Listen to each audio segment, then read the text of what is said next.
दोस्तों English speaking में ये शैल बहुत ही छुपा हुआ सा वर्ड है, ना तो इसके बारे में ज्यादा जानकारी आपको किताबों में मिलेगी, ना ही इसके बारे में ज्यादा नॉलेज आपको इंटरनेट से मिल सकती है। लेकिन आज चुन चुनकर हर एक जगह से इकट्ठा कर ये सारी जानकारी मैंने इस एक वीडियो में डाल दी है। ये बहुत काम की वीडियो है, इसे देखिएगा भी, बच्चों को भी दिखाइएगा और सेव करके रखिएगा, क्योंकि आज हम शैल का पूरा यूज एकदम बेसिक से सीखने वाले हैं। ठीक है ना?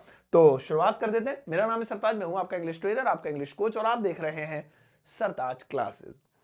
सबसे पहले हम बात करते हैं आई है, ये नंबर कहां से आ गए थे बीच में। सबसे पहले हम बात करते हैं आई और वी के साथ शैल की। गौर फरमाइएगा, एक टेंस होता है जिसका नाम है फ्यूचर इंडेफिनिट। ये टेंस होता है, इसकी पहचान होती है गा, गी या गे।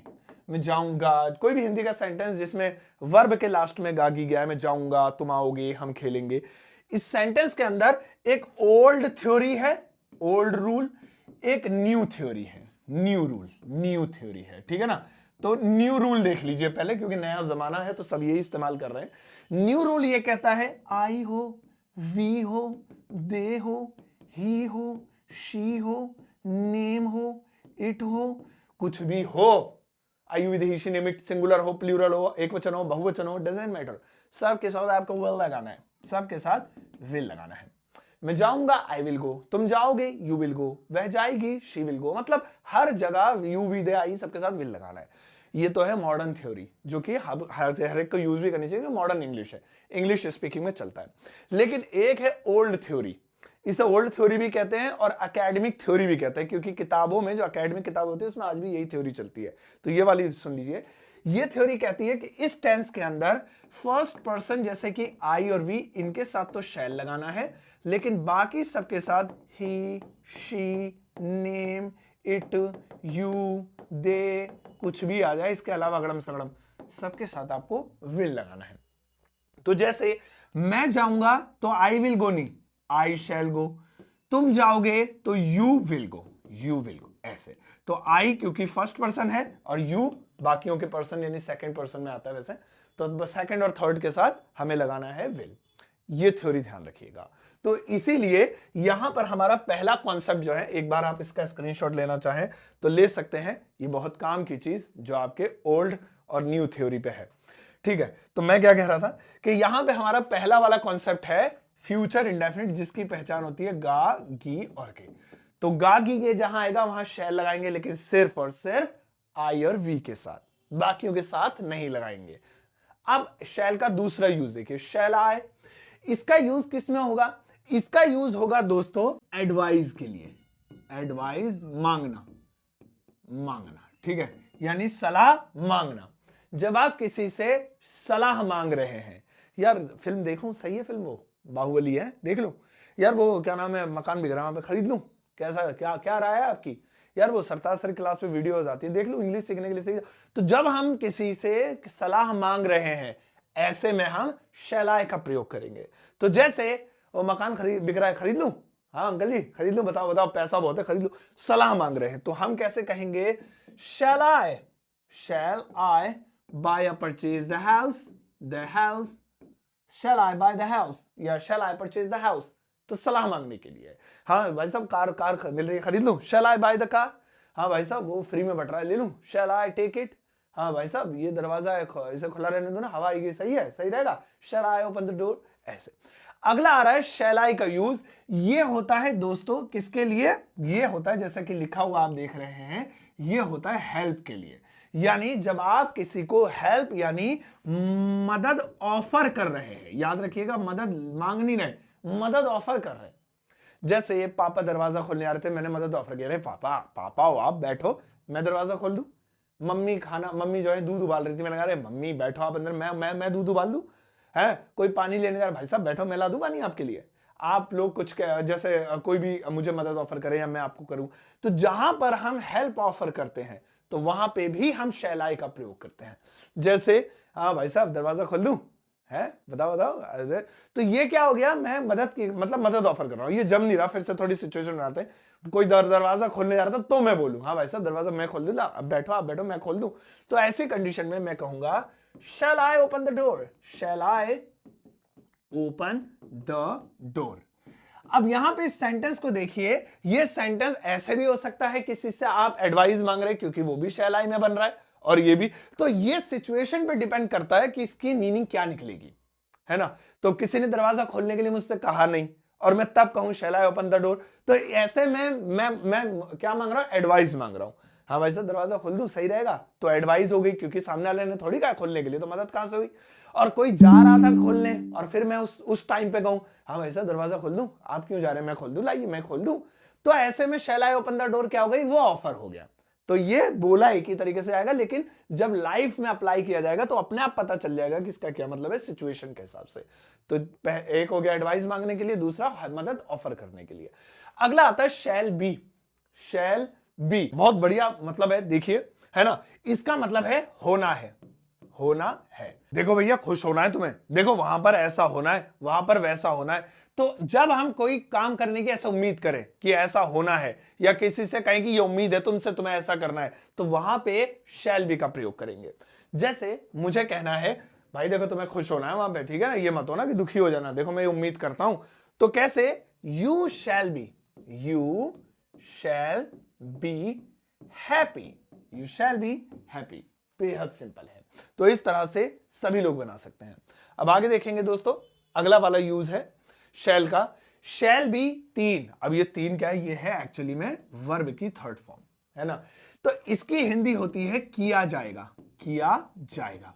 जब हम शैल बी के साथ वर्ब की थर्ड फॉर्म लगाएंगे तो किया जाएगा, लेकिन ये किया जाएगा किस सेंस में होना चाहिए, ये एडवाइस के सेंस में होना चाहिए, एडवाइस सलाह के सेंस में होना चाहिए। अगर ये सलाह नहीं होगा, नहीं होगी, तो ऐसे में फ्यूचर होगा तो विल का प्रयोग करेंगे। जैसे पुल बनाया जाना चाहिए, कोई काम किया जाना चाहिए ना, है ना, कोई काम मतलब जो है सलाह के रूप में, यार यहां पुल बनाया जाना चाहिए, पुल है ही नहीं यहां पे।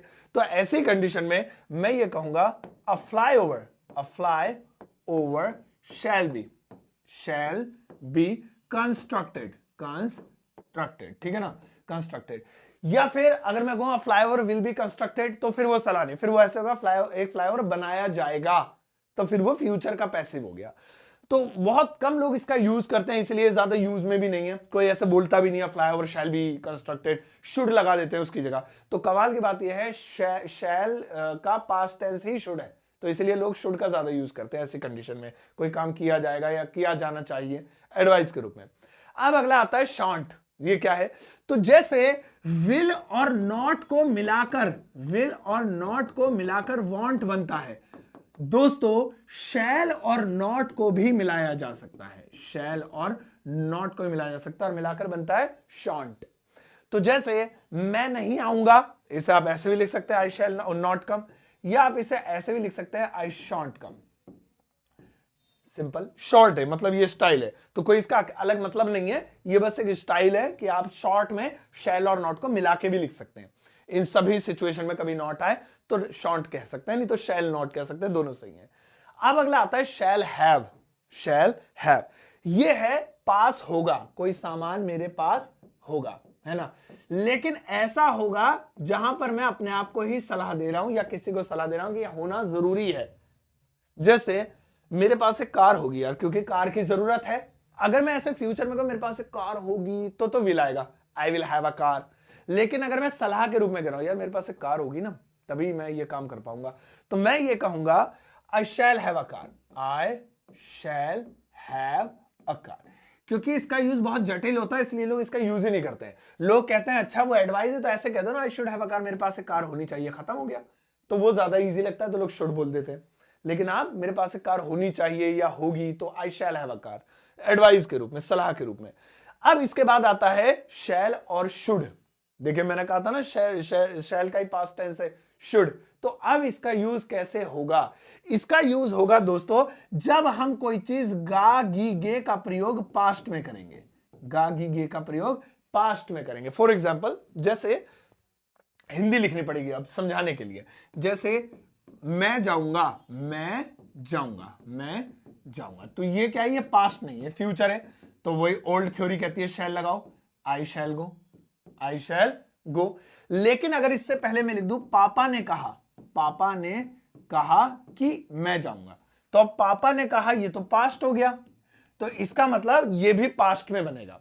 तो अब गागीगे होने के बावजूद भी हम इसमें शैल नहीं लगाएंगे। हम क्या करेंगे, हम शैल का पास्ट टेंस लगाएंगे। तो पहले कहेंगे पापा ने कहा, फादर सेड, या पापा सेड, FATHER, फादर सेड, है ना, फादर सेड, फादर टोल्ड कर देते हैं, पापा ने कहा कि, फादर टोल्ड दैट, पापा ने बताया कि या कहा कि। अब यहां पे आई, अब इसके लिए हमें थोड़ा सा नॉलेज होनी चाहिए किसकी, नरेशन की। हालांकि ये आई जो है हमारा ही में कन्वर्ट हो जाना चाहिए या वगैरह वगैरह, लेकिन अभी फिलहाल हम उन चीजों में नहीं घुसेंगे। हम इसको ऐसे लिखते हैं क्योंकि यहां पर कोई ऑब्जेक्टिव केस भी नहीं है। I should go, I should go, ये शैल का शुड में कन्वर्ट हो जाएगा। तो ये उन लोगों को ज्यादा समझ आएगा जिनको नरेशन आती है, नरेशन का टॉपिक है ये। ऐसे अगर यहां विल होता तो विल का पास्ट टेंस वुड होता है, तो ये वुड बन जाता, आई वुड गो, ठीक है। तो वो चेंज हो जाता है पास्ट में। तो जब भी हम गागीगे का यूज पास्ट में करेंगे तो शैल की जगह शुड का प्रयोग करेंगे। तो शैल और शुड। अगला आता है what shall I, what shall आई, इसकी हिंदी होती है क्या करूं, क्या करूं। इसके बाद दोस्तों मैं आपको एक सेंटेंस दूंगा हिंदी का, शैल के ऊपर ही बनाकर मुझे दिखाइएगा। पहले ये देख लीजिए, क्या करूं। जब हम कंफ्यूज हो किसी काम को लेकर, बात वहीं आ गई कि शैल का यूज हो ही एडवाइस के लिए रहा है, बार बार सलाह सलाह सलाह वही आ रही है, वही चीज है क्या करूं। जैसे क्या खाऊं, क्या पहनूं, कहां जाऊं, किसे पीटूं, तो what shall I, how shall I, when shall I change कर सकते हैं।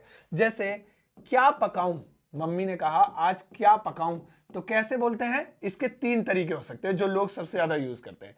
पहला होता है व्हाट टू कुक, ये सबसे ज्यादा लोग यूज करते हैं। ये स्पीकिंग में सही है, ग्रामेटिकली इनकरेक्ट है। व्हाट टू कुक, क्या पकाऊं, ठीक है। दूसरा जो लोग यूज करते हैं जिनकी थोड़ी अच्छी इंग्लिश है, what should I cook, what should I cook, क्या पकाएं या क्या पकाना चाहिए, तब भी वही बात है, शुड लगा देते हैं। लेकिन शुड क्यों लगाते हैं, वो इजी लगता है, बट एक्चुअली में ये ऐसे भी बन सकता है, what shall I cook, what shall I cook, ऐसे। ये है रियलिटी, शैल का यहां यूज होना चाहिए, बट लोग नहीं करते हैं। और नहीं करते तो कोई नहीं, गलत नहीं है, आप शुड का भी यूज कर सकते हैं। तो ऐसे बनेगा। तो यहां पे दोस्तों अब होमवर्क की बारी आ रही, भागना मत, बना के जाना प्लीज दिल से। यहां पे हमने शैल के इतने सारे यूज देख लिए जो आज से पहले आपने नहीं सीखे होंगे। कमाल कमाल के सारे यूजेस आपके लिए। अब एक हिंदी का सेंटेंस आपका इंतजार कर रहा है। यहां पर ज्यादा नहीं, बस एक सेंटेंस मैंने लिखा हुआ है। इस एक सेंटेंस की इंग्लिश ट्रांसलेशन आपको इस एपिसोड के या वीडियो के कमेंट सेक्शन में करनी है। मुझे आपके जवाब का इंतजार रहेगा। हिंदी ये रही, इंग्लिश बना दो जल्दी से, और मैं आपके आंसर को लाइक भी करूंगा। और दोस्तों चंद जरूरी बातें 1 मिनट के अंदर। अगर आप व्हाट्सएप पे मुझसे कनेक्ट नहीं है तो जल्दी से हो जाइए, लिंक वीडियो के डिस्क्रिप्शन बॉक्स में है, क्योंकि व्हाट्सएप के चैनल पर मैं ढेर सारी फ्री में चीजें भेजता रहता हूं और वहां पर कनेक्ट होना भी फ्री है, लाइफ टाइम फ्री रहेगा। तो जल्दी से, देर किस बात की है, लिंक वीडियो के डिस्क्रिप्शन बॉक्स में है, व्हाट्सएप पे मुझसे जुड़ जाइए। और इसके अलावा दोस्तों आप डाउनलोड कर सकते हैं मेरा एप्लीकेशन ग्रामर वाला, जहां पर एक कमाल का कोर्स आपका इंतजार कर रहा है। ये कोर्स आप परचेज कर सकते हैं 299 में, क्योंकि मेहनत की है तो इसलिए थोड़े से पैसे तो जायज बनते ही हैं। लेकिन अगर आप एक कोड लगा देंगे SS50 तो आपको इस पर 50% का डिस्काउंट भी मिल जाएगा हाथों हाथ। और मेरी किताब Amazon फ्लिपकार्ट पर अवेलेबल है, जिसे घर बैठे आप इंडिया के किसी भी कोने में ऑर्डर कर सकते हैं। अब जाओ इस वीडियो को सबके साथ शेयर करना, ज्यादा एक प्यारा सा लाइक देकर जाना।